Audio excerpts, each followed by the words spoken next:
안녕하십니까. 윤석열 대통령 극렬 지지자들이 주말 사이 헌법기관인 법원을 에워싸고 폭동을 일으키는 과정에서 현직 판사를 테러하기 위해 조직적으로 움직였던 상황이 속속 드러나고 있습니다. 경찰관들과 취재진을 폭행해 중상을 입힌 뒤 출입문과 시설을 파괴하며 침입한 폭도들은 법원 내부의 상세한 구조를 누가 알려줬는지 먼저 CCTV 서버를 찾아 파괴한 다음 영장 판사 집무실에 있는 층까지 단숨에 올라갔는데요. 경찰은 66명에 대해 구속영장을 신청하고 도주한 나머지 세력을 추적하고 있습니다. 첫 소식 김지성 기자가 보도합니다. 윤석열 대통령에 대한 구속영장이 발부된 직후 시위대는 곧장 차은경 판사를 겨냥했습니다. 차은경 얼마나 폭도로 돌변한 시위대는 상대적으로 경찰 경비가 느슨한 법원 후문을 노렸고 망설임 없이 유리창을 깨고 난입했습니다. 1층 당직실로 들어간 뒤엔 법원 내부를 비추는 CCTV 서버부터 찾아 물을 부어 망가뜨렸습니다. 전문거해. 전문거해. 경찰 수사를 피하기 위해 시작부터 조직적으로 움직인 것으로 추정됩니다. 출입 통제 시스템을 부수고 정문을 열어 100여 명이 난입한 뒤엔 아예 작심하고 법원 내부를 수색했습니다.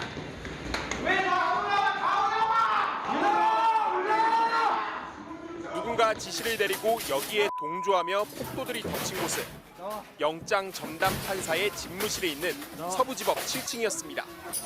1층에 있는 판사실 중에서 유독 영장 판사 방만 의도적으로 파손이 되고 그 안에 들어간 흔적이 있는 걸로 봐서는 이런 부분에 대해서 알고서 오지 않았나.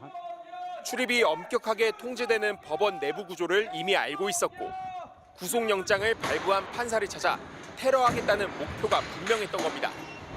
다만 당직 법관이라 윤 대통령 구속영장을 발부한 차은경 판사의 집무실은 9층이었고 폭도들이 덮치기 전 미리 법원을 빠져나간 걸로 전해졌습니다.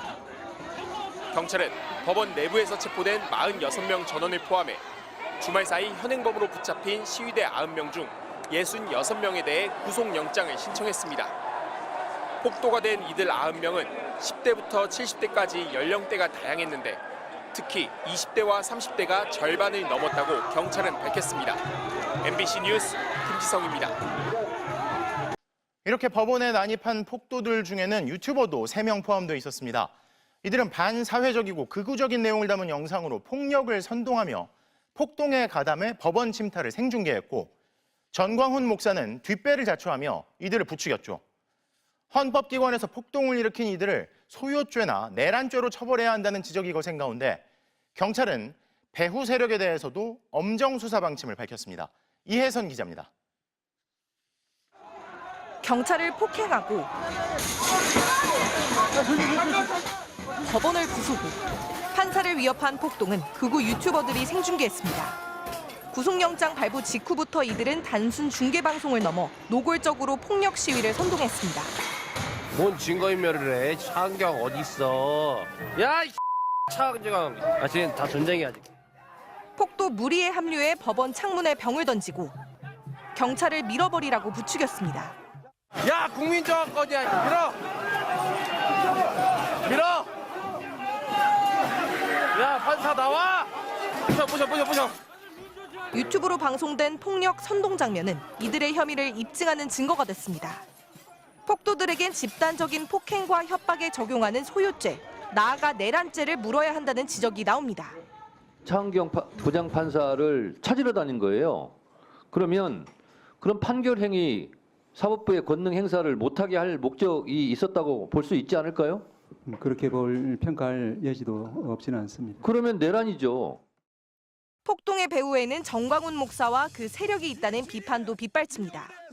정광훈 목사는 실제로 폭동 전 집회에서 폭도들이 면죄부처럼 내세우는 국민 저항권을 운운하면서 서부지법으로 모이라고 지시했습니다.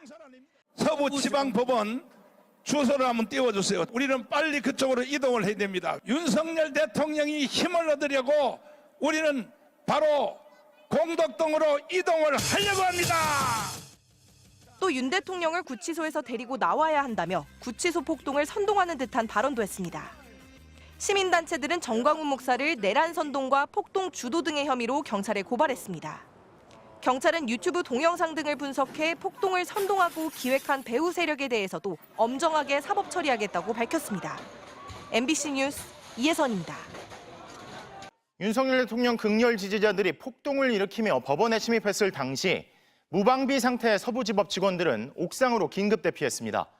서부지법에서 지금까지만 해도 7억 원 가까운 재산 피해가 발생한 것으로 확인됐는데 법원은 폭도들을 상대로 손해배상까지 청구한다는 방침입니다. 고재민 기자가 보도합니다. 공수처가 서울 서부지방법원으로부터 영장실물과 수사 기록을 건네받은 건 지난 19일 새벽 2시 53분. 6분 뒤 서부지법은 영장 발부 사실을 공지했고 언론 속보가 이어졌습니다. 이 소식을 듣고 시위대가 법원 경내로 들이닥치기 시작했습니다. 일어나셔야 돼요. 발부됐어요. 조지러 가야지. 경찰 저지선을 뚫고 일부는 담을 넘었습니다. 불과 7분 사이에 벌어진 일이었습니다. 이후 15분도 채 지나지 않아 이들은 경찰로부터 빼앗은 방패와 소화기를 내던지며 법원 창문과 출입문을 부쉈습니다. 그리고는 법원 내부로 들어가 영장을 발부한 판사를 찾았습니다. 판사 어디 갔어? 당시 법원에는 직원 약 25명이 남아 있었습니다. 1층에서 음료 자판기로 문을 막으며 저지했지만 역부족이었습니다.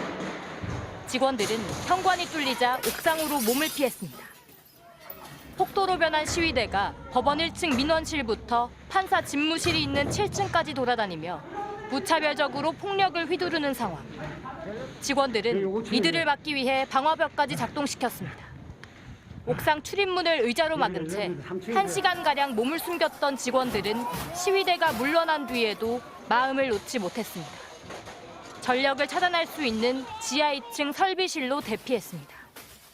옥상으로 혹은 지하로 대피를 해서 신병의 안전을 도모했지만 그 과정에서 심각한 정신적인 충격을 많이 받았을 것으로 저희들 보고 있습니다. 경찰이 모든 시위대를 내쫓는 데만 2시간가량 걸렸고 새벽 7시 반까지도 법원 밖에서 시위대와 경찰의 대치가 이어졌습니다. 이 과정에서 재산 피해는 7억 원 가까이 발생했습니다. 법원은 난동을 부리다 체포된 사람들에게 피해 금액에 대한 손해배상을 청구하기로 했습니다. MBC 뉴스 고재민입니다. 폭동을 일으킨 윤 대통령 지지자들은 법원뿐 아니라 경찰과 공수처 등 공권력을 향해서도 집단으로 공격을 가했습니다. 경찰관들에게 중상을 입히고 공수처 검사와 수사관들이 탄 차량을 흔들며 전복시키겠다고 협박했는데요. 경찰은 체증 영상과 통신 기록, 차량 블랙박스 등을 분석하며 폭동 가담자들을 끝까지 추적해 강력히 대응한다는 방침입니다. 재은유 기자가 보도합니다. 확성기를 든 남성이 경찰버스 위에 올라섰습니다.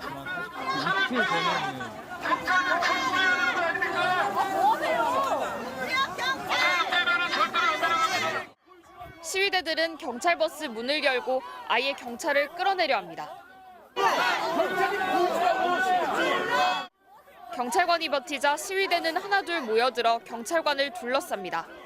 오히려 폭력경찰이라고 외쳐댑니다.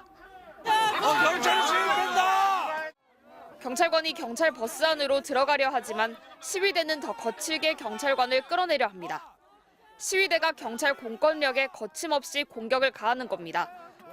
시위대는 공수처 검사와 수사관들에게도 위협을 가했습니다. 지금 저게 공수처야? 공수처 관계자들이 탄 차량을 도로에서 둘러싸 멈춰 세웠고 앞 유리창은 스티커로 뒤덮었습니다. 차량을 두드리는 등 위협은 더 심해집니다. 바퀴에 바람 빼! 마치 검문하듯 운전석에 휴대전화 불빛을 비추고 욕설을 해댑니다.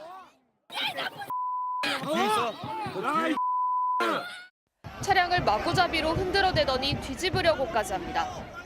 뒤집어! 공수처 검사와 수사관들은 1시간가량 폭도들의 위협 속에 차에 갇혀 있다가 탈출했습니다. 경찰도 시위대 방해 탓에 접근하기 어려웠습니다. 시위대 공격으로 차량은 앞유리가 깨졌습니다. 공수처 차량은 타이어 곳곳이 이렇게 찢겨 내려앉았고 움직일 수 없는 상태가 됐습니다. 이처럼 폭도로 변한 윤 대통령 지지자들이 경찰과 공수처 검사들까지 공권력을 무차별로 공격한 모습들이 확인되고 있습니다. 경찰 수사가 시작되자 유튜버들은 현장 영상을 내리고 있습니다. 공수처는 경찰에 차량 블랙박스 등을 제출하고 탑승자 진술을 마쳤다며 폭력 가해자에 강력 대응하겠다고 밝혔습니다. MBC 뉴스 재은유입니다. 그런데 서부지법 폭동 세력들은 헌법재판소에 대한 공격도 서슴지 않고 거론하고 있습니다.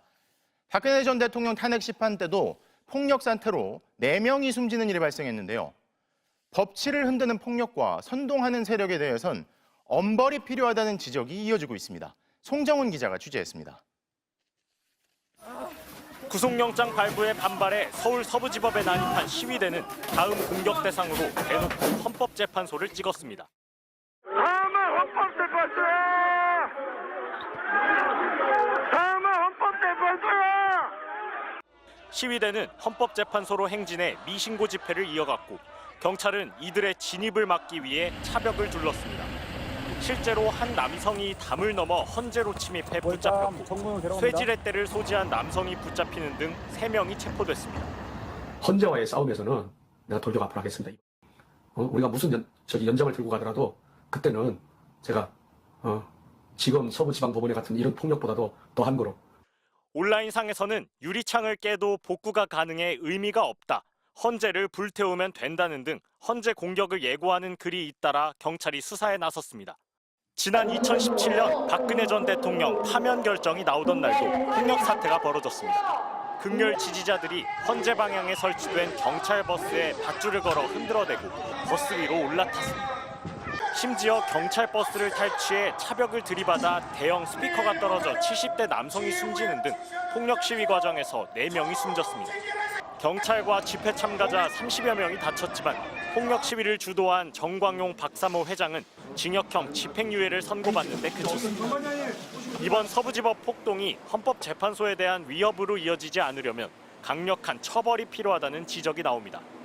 특히나 이번 서부지법 폭동 사태는 거리 시위를 넘어 법원에 침입해 판사를 해치려는 시도까지 있었던 만큼 법치주의를 전면 부정하고 있다는 우려가 나옵니다.